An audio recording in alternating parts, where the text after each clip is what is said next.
Students, आज का हमारा टॉपिक है ideal and non ideal solution. तो सबसे पहले हम डिस्कस करेंगे आइडियल सॉल्यूशन क्या होता है।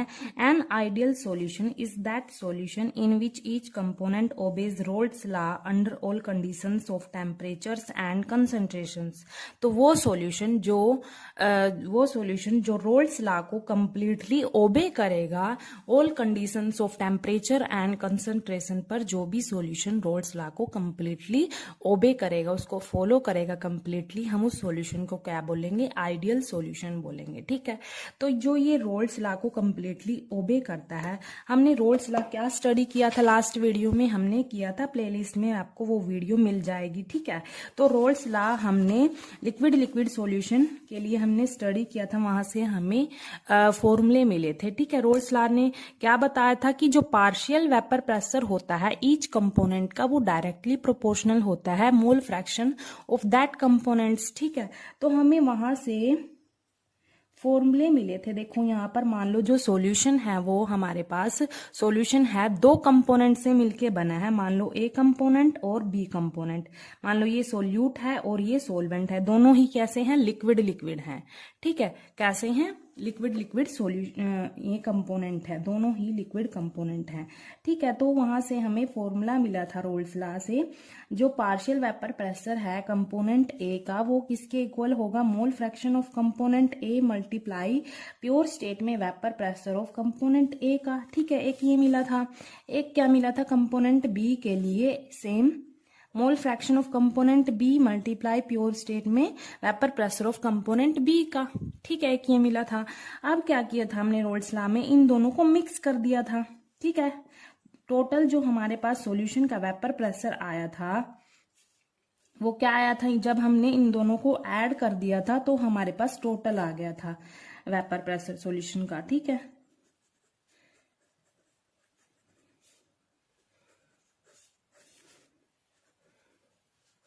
ये हमारे पास टोटल वेपर प्रेशर आ गया था सॉल्यूशन का अकॉर्डिंग टू रोल्स लॉ वाले फॉर्मूले से।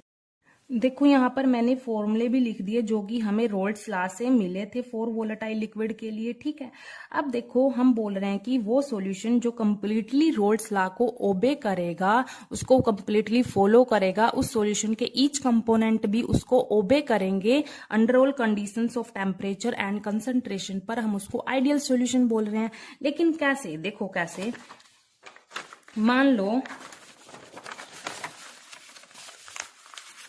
मान लो हमने सॉल्यूशन लिया और उसका जो वेपर प्रेशर है हमने एक्सपेरिमेंट से मेजर करके देखा। एक्सपेरिमेंट से हमारे पास ऑब्जर्व्ड वाला आएगा। ठीक है, और जो हमारे पास एक्सपेरिमेंट करके ऑब्जर्व्ड वेपर प्रेशर आया, हम उसको क्या कर रहे हैं? मैनोमीटर से मेजर कर रहे हैं। किससे मेजर कर रहे हैं वेपर प्रेशर को? मैनोमीटर लगा के देख रहे हैं, और हमने एक्सपेरिमेंट से उस सॉल्यूशन का वेपर प्रेशर निकाल लिया मान लो। ठीक है, और जो इसकी वैल्यू आई है ना, वो किसके इक्वल आनी चाहिए? आइडियल सॉल्यूशन होने के लिए किसके इक्वल आनी चाहिए?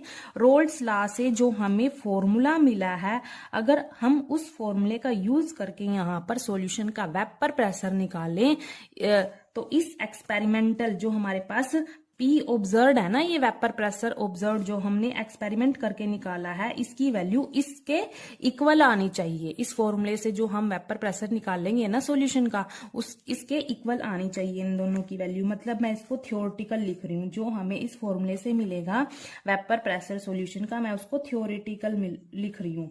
ठीक है, या फिर बाय फॉर्मूला। ठीक है, अगर उस सॉल्यूशन की जो हमने एक्सपेरिमेंट करके देखा, वेपर प्रेशर मैनोमीटर से मेजर करके देखा, तो इसकी वैल्यू अगर इस प्रेशर के इक्वल आ गई, जो हमने फॉर्मूले से निकाला है प्रेशर, वेपर प्रेशर हमने फॉर्मूले से निकाला है, तो हम बोलेंगे वो सॉल्यूशन कैसा है? आइडियल सॉल्यूशन है। ठीक है, तो इन्होंने ईच कंपोनेंट बोला है, मतलब सॉल्यूशन का हर एक कंपोनेंट रोल्स लॉ को ओबे करेगा।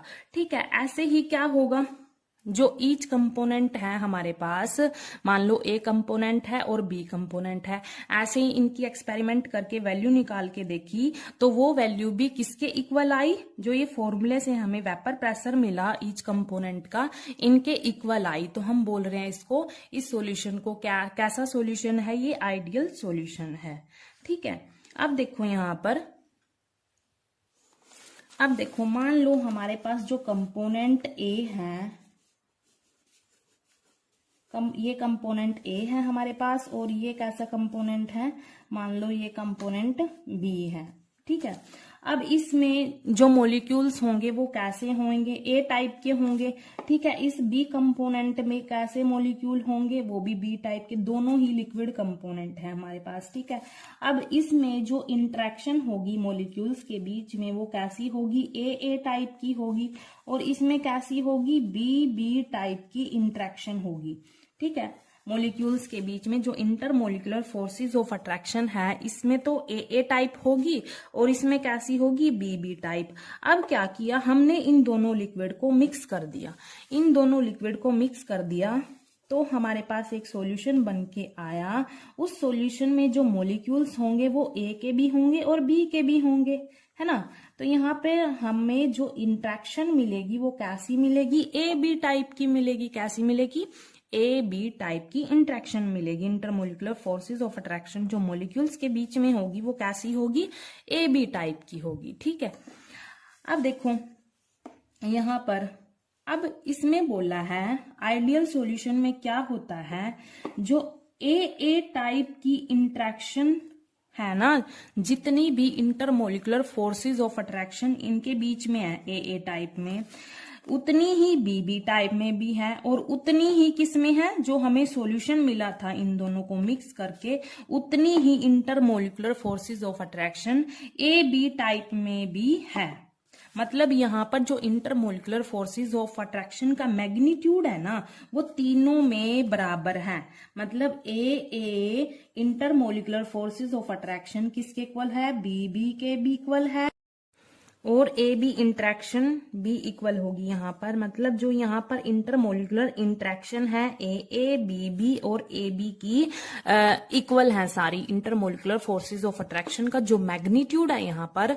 ठीक है, जितनी यहाँ पर इंटरमोलिकुलर फोर्स ऑफ अट्रैक्शन है उतनी यहाँ पर है और उतनी ही यहाँ पर है। मतलब यहाँ पर जो इंटरमोलिकुलर फोर्सेस ऑफ अट्रैक्शन है मॉलिक्यूल्स के बीच में वो यहाँ सेम है तीनों के केस में। ठीक है, जो प्योर कंपोनेंट है उनमें भी, और जो हमें इन दोनों को मिक्स करके मिला था ए बी टाइप का जो सॉल्यूशन मिला था, इसमें भी intermolecular forces of attraction same है, तीनों में बराबर है, इक्वल है यहाँ पर इंटरमोलिकुलर फोर्सेस ऑफ अट्रैक्शन।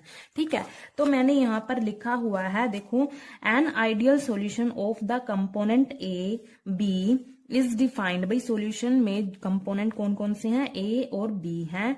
ठीक है, is defined as the solution in which जो इंटरमोलिकुलर फोर्सेस ऑफ इंट्रैक्शन होगी बिटवीन कंपोनेंट ए बी, जो हमें सॉल्यूशन की ए बी अट्रैक्शन है वो किसके इक्वल होगी, are of same magnitude as the intermolecular interaction found in pure components A attraction B attraction. मतलब क्या है, यहाँ पर जो हमारी जो प्योर कंपोनेंट की इंट्रैक्शंस है वो किसके इक्वल होगी, जो सॉल्यूशन में हमारे पास A B intermolecular forces of attraction है ना, उसके इक्वल होगी यहाँ पर ए इंटरमोलिकुलर अट्रैक्शन।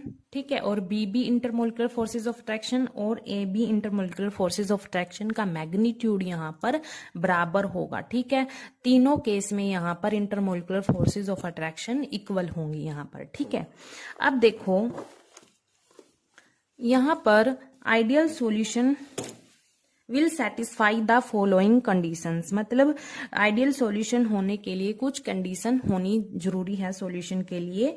यहाँ पर फर्स्ट कंडीशन है there will be no change in volume on mixing two components. यहाँ पर लिखा हुआ है कि जब हम दो कंपोनेंट को मिक्स करते हैं और हमें मिक्स करने के बाद जो सॉल्यूशन मिलता है तो क्या होता है, वॉल्यूम में कोई भी चेंज नहीं आता। जैसे देखो यहाँ पर मान लो हमारे पास कंपोनेंट ए है और कंपोनेंट बी है। ठीक है, अब देखो ये मान लो हमारे पास 50 ml है और ये भी कितना है 50 ml है। ठीक है, प्योर स्टेट में ए कंपोनेंट भी कितना 50 ml है और बी कंपोनेंट भी हमने 50 ml लिया। ठीक है, तो हम सोच रहे होंगे जब हम इसको मिक्स कर देंगे जो हमारे पास सॉल्यूशन बनेगा, जो उसका वॉल्यूम होगा, इनका वॉल्यूम तो कितना है 50 ml, ये भी 50 ml है। ठीक है, इनका वॉल्यूम 50-50 है। हम सोच रहे हैं कि इन दोनों का वॉल्यूम है, अगर हम इनको मिक्स कर दें, इन दोनों कंपोनेंट को मिक्स कर दें, तो जो सॉल्यूशन का वॉल्यूम आएगा हमारे पास वो कितना आना चाहिए, 100 आना चाहिए। ठीक है, यहाँ पर हम सोच रहे हैं कि 100 आना चाहिए। ये इन दोनों को मिक्स कर देंगे क्योंकि ये भी 50 ml है और ये भी 50 ml है। ठीक है, अब हमने क्या किया, इन दोनों कंपोनेंट को मिक्स करके देखा और चेक किया, इसका जो वॉल्यूम आया वो कितना आया, 100 ml ही आया। जो हम एक्सपेक्ट कर रहे थे ना वो ही इसका वॉल्यूम आया। ठीक है, 100 ml ही हम क्या कर रहे थे, एक्सपेक्ट कर रहे थे कि पहले प्योर कंपोनेंट में कंपोनेंट ए का कितना है 50 ml है, कंपोनेंट बी का भी 50 ml है। हमने क्या किया, दोनों को मिक्स कर दिया। ठीक है, तो हमारे पास सॉल्यूशन का वॉल्यूम कितना आया, 100 ml। तो यहां पर देखो मिक्स करने से पहले, ठीक है, और मिक्स करने के बाद वॉल्यूम में मतलब कोई भी चेंज नहीं आया। यहां पर हमने जब दोनों कंपोनेंट को मिक्स किया तो ना तो कम हुआ वॉल्यूम ना ही ज्यादा हुआ, यहां पर कोई भी चेंज नहीं आया वॉल्यूम में। जो हम एक्सपेक्ट कर रहे थे ना भाई मिक्स करने के बाद हमें 100 मिलना चाहिए, तो हमारे पास अब जब हमने मिक्स कर दिया तो हमने चेक किया इसका वॉल्यूम, तो क्या आया, 100 ml ही आया। ठीक है, यहाँ पर there will be no change in volume, मतलब जब टू कंपोनेंट को मिक्स कर दिया तो वॉल्यूम में कोई चेंज नहीं आया।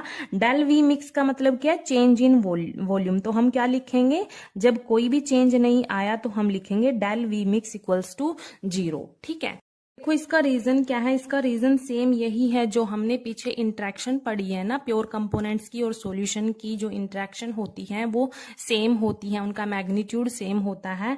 उसका रीजन यही है, A intermolecular forces of attraction किसके इक्वल होगी, B intermolecular forces of attraction के, और किसके इक्वल होगी, A B intermolecular forces of attraction, मतलब तीनों की इंटरमोलिकुलर फोर्सेस ऑफ अट्रैक्शन यहाँ पर सेम है, इसीलिए यहाँ पर वॉल्यूम में कोई चेंज नहीं आता।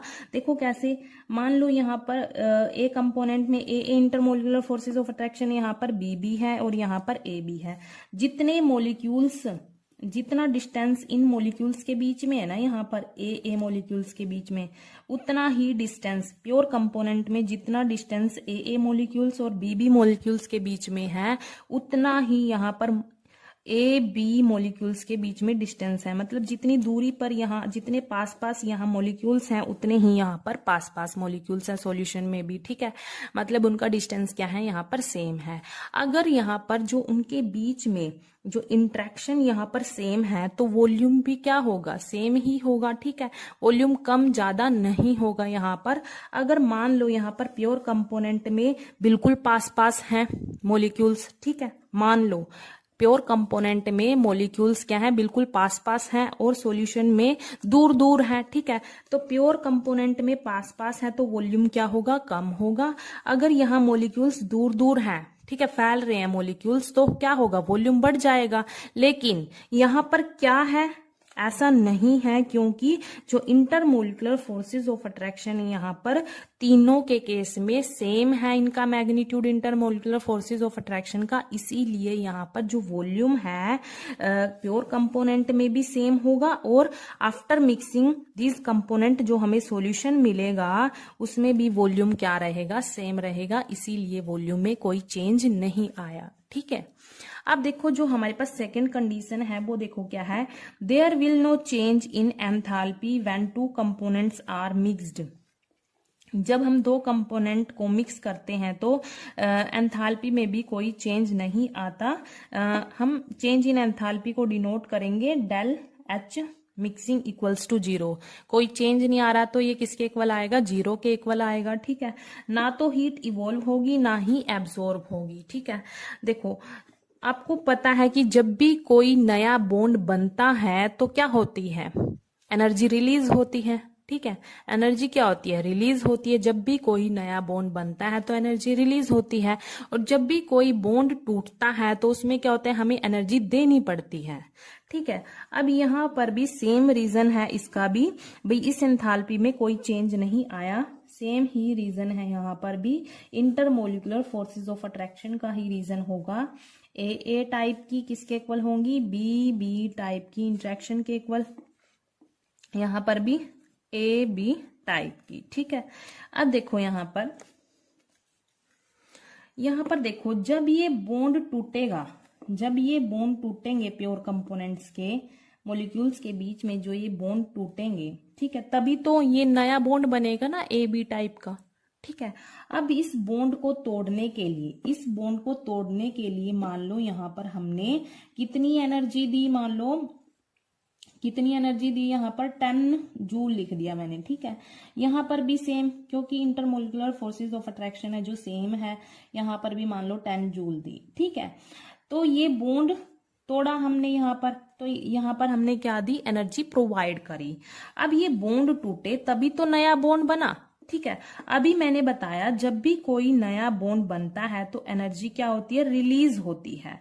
तो यहाँ पर जो एनर्जी रिलीज होगी वो कितनी होगी, 20 जूल होगी, 20 जूल होगी यहाँ पर जो एनर्जी रिलीज होगी। ठीक है। तो देखो यहाँ पर जो प्योर कंपोनेंट्स थे उन्होंने जितनी एनर्जी ली है ना बॉन्ड ब्रेक करने में, उतनी ही यहाँ पर जब नया बॉन्ड बना मॉलिक्यूल्स के बीच में, उतनी ही एनर्जी यहाँ पर रिलीज होगी। ठीक है। यहाँ पर देखो मॉलिक्यूल्स भी तो ज्यादा हो गए, यहाँ पर देखो ए बी। ठीक है। तो यहाँ पर जब हमने इनको मिक्स कर दिया तो हमारे पास जो नया बॉन्ड बना, मतलब जो मॉलिक्यूल बन गए, वो भी तो ज्यादा हो गए यहाँ पर मॉलिक्यूल्स, इसीलिए यहाँ पर एनर्जी क्या होगी, डबल होगी। ठीक है। जितनी मतलब यहाँ पर हमने एनर्जी दी है ना, टोटल जितनी हमने प्योर कंपोनेंट्स में एनर्जी दी है, यहाँ पर 10 + 10 मतलब 20 जूल दी है दोनों में। ठीक है। उतनी ही एनर्जी यहाँ पर रिलीज हुई है, मतलब ना तो हीट इवॉल्व हुई है और ना ही, एक तरह से देखा जाए, ना तो हीट इवॉल्व हुई है और ना ही एब्जॉर्ब हुई है। मतलब जितनी एनर्जी यहाँ रिलीज हो रही है वही एनर्जी यहाँ बॉन्ड तोड़ने में लगी हुई है। ठीक है। यहाँ पर बॉन्ड तोड़ने में लगी हुई है, तो टोटल चेंज आया ना जो एंथैल्पी में, वो क्या आया, 0। इसीलिए बोला गया है जो चेंज इन एंथैल्पी है यहाँ पर, जब 2 कंपोनेंट को मिक्स करते हैं वो कितनी आती है, 0 आती है। ठीक है। ये दोनों के केस में सेम रीजन रहेगा। यहाँ पर इंटरमोलिकुलर फोर्सेस ऑफ अट्रैक्शन यहाँ पर ए बी और ए बी बराबर हैं। ठीक है। अब देखो यहाँ पर डेल एस है जो वो ग्रेटर देन होता है 0, मतलब यहाँ पर डेल एस क्या होता है, पॉजिटिव होता है। डेल एस क्या है यहाँ पर, डेल एस क्या है यहाँ पर, change in entropy, change in entropy. Entropy क्या होता है, एंट्रोपी क्या होता है, देखो एंट्रोपी क्या होता है, एंट्रोपी क्या होता है, degree of measure randomness. Entropy क्या होता है, एक तरह से रैंडमनेस होता है। ठीक है। यहाँ पर हम रैंडमनेस को मेजर करते हैं यहाँ पर एंट्रोपी में। ठीक है। अब देखो यहाँ पर मान लो हमारे पास लिक्विड ए था, यहाँ पर ए टाइप का था, ए कंपोनेंट था। ठीक है। और क्या था, बी टाइप का कंपोनेंट भी था, लिक्विड बी। ठीक है। और जब हमने इन दोनों को मिक्स कर दिया तो हमें मिला एक सॉल्यूशन। उसमें जो मॉलिक्यूल्स होंगे वो कौन से होंगे, ए भी होंगे और बी भी होंगे। ठीक है। मतलब यहाँ पर ए भी होंगे, बी भी होंगे, सॉल्यूशन में ए भी होंगे, बी भी होंगे। ठीक है। ए बी दोनों टाइप के मॉलिक्यूल्स होंगे यहाँ पर इस सॉल्यूशन में। अब देखो यहाँ पर जब हमने इन दोनों को मिक्स कर दिया तो यहाँ पर जो मॉलिक्यूल्स हैं वो भी तो इंक्रीज हो गए यहाँ पर। ठीक है। मॉलिक्यूल्स क्या हो गए, इंक्रीज हो गए। यहाँ पर रैंडमनेस क्या होगी, इंक्रीज होगी, मतलब एकदम भागदौड़ सी मच गई यहाँ पर। ठीक है। डिसऑर्डर हो गया ये सिस्टम। ठीक है। तो एंट्रोपी क्या होगी, इंक्रीज होगी, एंट्रोपी क्या होगी, इंक्रीज होगी। ठीक है, एंट्रोपी मैंने अभी बताया क्या होता है, एंट्रोपी रैंडमनेस, यहाँ पर सारे मॉलिक्यूल्स इधर उधर भागने लग गए, मतलब डिसऑर्डर सा हो गया ये सिस्टम, अनबैलेंस सा हो गया, रैंडमनेस हो गया, यहाँ पर रैंडमनेस, ये भागने लग गए इधर उधर, भागदौड़ सी मच गई, इसीलिए हम बोल रहे हैं कि यहाँ पर एंट्रोपी इंक्रीज होगी जब हमने इन दोनों कंपोनेंट को मिक्स कर दिया। ठीक है, तो इसीलिए जो एंट्रोपी की वैल्यू है वो ग्रेटर देन 0 होती है और हम इसको क्या बोलते हैं, पॉजिटिव। ठीक है, ये क्या आती है, पॉजिटिव वैल्यू आती है इसकी। अब बात करते हैं फोर्थ गिब्स फ्री एनर्जी की, change in Gibbs free energy, जो डेल जी है वो लेस देन 0 आता है। ठीक है, देखो हमें ये इक्वेशन पता है, हमारे पास ये इक्वेशन होती है, जो डेल जी होता है वो किसके इक्वल होता है, वो किसके इक्वल होता है, del H minus T del S. ठीक है, गिब्स फ्री एनर्जी क्या है, डेल जी है, और डेल एच क्या है, चेंज इन एंथैल्पी, और टी क्या है, टेम्परेचर, और डेल एस क्या है, चेंज इन एंट्रोपी। अभी हमने डिस्कस किया। अभी देखो हमने यहाँ पर देखा कि जो डेल एच है, मतलब चेंज इन एंथैल्पी है, वो क्या आता है, 0 आता है। अगर हम यहाँ पर इसकी वैल्यू 0 पुट कर दें, ठीक है, टेम्परेचर भी मान लो कुछ ना कुछ होगा, अभी मैं इसको टी लिख रही हूँ फिलहाल, और जो एंट्रोपी आई है हमारे पास वो क्या आई है, पॉजिटिव वैल्यू आई है उसकी। ठीक है, मान लो यहाँ पर ये एंट्रोपी पॉजिटिव वैल्यू है, तो डेल जी है जो हमारे पास, जो डेल जी की वैल्यू आएगी, मतलब गिव्स फ्री एनर्जी आएगा, change in gives free energy, वो क्या आएगा, change in gives free energy minus में आएगा ना, ये इसकी वैल्यू माइनस में आएगी। ठीक है, तो ये क्या होता है, ये नेगेटिव होता है, गिव्स फ्री एनर्जी। जब भी स्पॉन्टेनियस प्रोसेस होता है तो गिव्स फ्री एनर्जी की जो वैल्यू आती है वो नेगेटिव आती है, मतलब स्पॉन्टेनियस जो अपने आप होता है प्रोसेस। ठीक है, तो यहाँ पर इस इक्वेशन से भी हम पता कर सकते हैं कि जो गिव्स फ्री एनर्जी है वो लेस देन 0 क्यों आता है, मतलब नेगेटिव क्यों आता है। ठीक है, क्योंकि यहाँ पर डेल एच अगर 0 है और एंट्रोपी इंक्रीज हो रही है तो इसकी जो वैल्यू आएगी वो क्या आएगी, नेगेटिव आएगी। ठीक है, ज्यादा तो ये फर्स्ट और सेकंड ही कंडीशंस इंपॉर्टेंट है फॉर आइडियल सॉल्यूशन, मतलब आइडियल सॉल्यूशन होने के लिए ये कंडीशंस होनी जरूरी है, वॉल्यूम में कोई चेंज नहीं आना चाहिए और एंथैल्पी में भी कोई चेंज नहीं आना चाहिए। ठीक है, अब देखो अगर हम बात करें, जो प्रैक्टिकली कोई भी सॉल्यूशन क्या होता है, आइडियल नहीं होता, प्रैक्टिकली कोई भी सॉल्यूशन आइडियल नहीं होता। अगर हमें कोई भी सॉल्यूशन आइडियल बनाना हो तो कैसे बनाते हैं, उसको डाइल्यूट कर देते हैं। ठीक है, उसमें डाइल्यूट कैसे करेंगे, सोलवेंट की मात्रा क्या कर देंगे, इंक्रीज कर देंगे, और सोल्यूट क्या होगा वहां पर, कम होगा, तो वो डाइल्यूट हो जाएगा, डाइल्यूट होगा तो हम उसको बोल सकते हैं आइडियल सॉल्यूशन। ठीक है, तो यही बात लिखी है यहाँ पर, practically no solution is ideal when concentration of solute is very low। अगर सोल्यूट की कंसंट्रेशन बिल्कुल लो होगी तो सॉल्यूशन है वो कैसे बिहेव करेगा, आइडियली बिहेव करेगा। मतलब यहाँ पर अगर हम इस सॉल्यूशन को डाइल्यूट कर दें तो वो आइडियली बिहेव करेगा। Therefore very dilute solution are nearly ideal, मतलब जो डाइल्यूट सॉल्यूशन होता है वो आइडियल सॉल्यूशन की तरह बिहेव करता है। ठीक है, अब देखो यहाँ पर अगर आपके पास एग्जाम्पल दिए गए और आपको बोला गया इनको आइडेंटिफाई करो, ये आइडियल सॉल्यूशन है या फिर नहीं है। ठीक है, तो कैसे करेंगे, identification of ideal solution, substance having similar structure and polarity form nearly ideal solution। वो substance जिनका सेम स्ट्रक्चर हो और पोलैरिटी भी सेम हो, हम उसको क्या बोलेंगे, आइडियल सॉल्यूशन बोलेंगे। स्ट्रक्चर सेम होना चाहिए, पोलैरिटी मतलब दोनों क्या होने चाहिए, कंपोनेंट पोलर होने चाहिए, और या फिर नॉन पोलर होने चाहिए। ठीक है, तो हम उनको क्या बोलेंगे, आइडियल सॉल्यूशन। एक और हो सकता है, या फिर जो मोलिकुलर साइज होता है वो लगभग सेम होना चाहिए, मोलिकुलर साइज भी क्या होना चाहिए, सिमिलर होना चाहिए। ठीक है, तो हम उनको बोलेंगे वो क्या है, आइडियल सॉल्यूशन है। जैसे देखो ये एग्जाम्पल है, फर्स्ट बेंजीन और टोलिन। देखो यहाँ पर बेंजीन भी नॉन पोलर है और टोलिन भी नॉन पोलर है। बेंजीन ये होता है ना, इसका फॉर्मूला ये होता है बेंजीन। यहाँ पर टोलिन कैसे होता है, ये टोलिन होता है, इस पे मिथाइल ग्रुप आ जाता है, ठीक है। तो दोनों ही क्या है, नॉन पोलर है और इनका जो स्ट्रक्चर है वो भी सिमिलर है, ठीक है। जो मोलिकुलर साइज है उनमें भी ज्यादा डिफरेंस नहीं होगा क्योंकि यहाँ पर सिर्फ मिथाइल ग्रुप जुड़ा हुआ है, तो ये क्या है, आइडियल सॉल्यूशन है। सेकंड देखो, एन हेक्सेन और एन हेप्टेन, ठीक है। हेक्सेन मतलब यहाँ पर कार्बन कितने हैं, 6 कार्बन है यहाँ पर, ठीक है। और ये फॉर्मूला होता है इसका C6H14, यहाँ पर कितने हैं, 7 और यहाँ पर 16 आ जाता है, ठीक है। देखो यहाँ पर जो स्ट्रक्चर है वो भी सिमिलर है और जो मोलिकुलर साइज है उसमें भी ज्यादा फर्क नहीं है। यहाँ पर 6 कार्बन है, यहाँ पर 7 है, सिर्फ एक ही कार्बन का फर्क है, ठीक है। और दोनों ही क्या है, नॉन पोलर है दोनों ही, ठीक है। तो ये भी क्या है हमारे पास आइडियल सॉल्यूशन, ठीक है। कंडीशन क्या है आइडियल सॉल्यूशन होने के लिए, देखो मतलब हम कैसे पहचान सकते हैं, एक तो स्ट्रक्चर सिमिलर होना चाहिए और पोलैरिटी होनी चाहिए उसमें, और मोलिकुलर साइज है जो वो सेम होना चाहिए, ठीक है। उसके बाद है इथाइल ब्रोमाइड, इथाइल ब्रोमाइड और यहाँ पर इथाइल क्लोराइड। देखो इथाइल इथाइल, यहाँ पर ब्रोमाइड है, यहाँ पर ये ग्रुप लगा हुआ है, यहाँ पर ये क्लोरीन ग्रुप लगा हुआ है, ठीक है।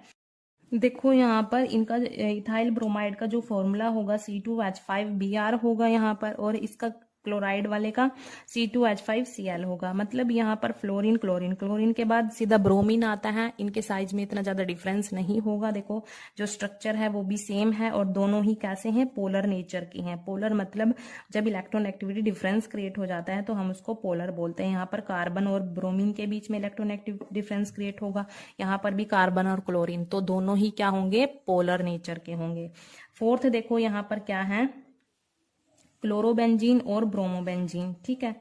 क्या है, क्लोरोबेंजीन और ब्रोमोबेंजीन, इसका फॉर्मूला होता है, यहाँ पर क्लोरीन होता है, यहाँ पर ब्रोमीन होता है। दोनों ही पोलर नेचर के हैं और जो स्ट्रक्चर है वो भी सेम है और मोलिकुलर साइज में भी इतना ज्यादा डिफरेंस नहीं होगा क्योंकि क्लोरीन के बाद ब्रोमीन सीधा, इतना ज्यादा डिस्टेंस नहीं है, इसीलिए इनका मोलिकुलर साइज भी सिमिलर है, मतलब लगभग सेम ही है, और जो स्ट्रक्चर है वो भी सेम है और दोनों ही पोलर नेचर के हैं, इसीलिए हम इनको भी क्या बोलेंगे, आइडियल सॉल्यूशन बोलेंगे, ठीक है।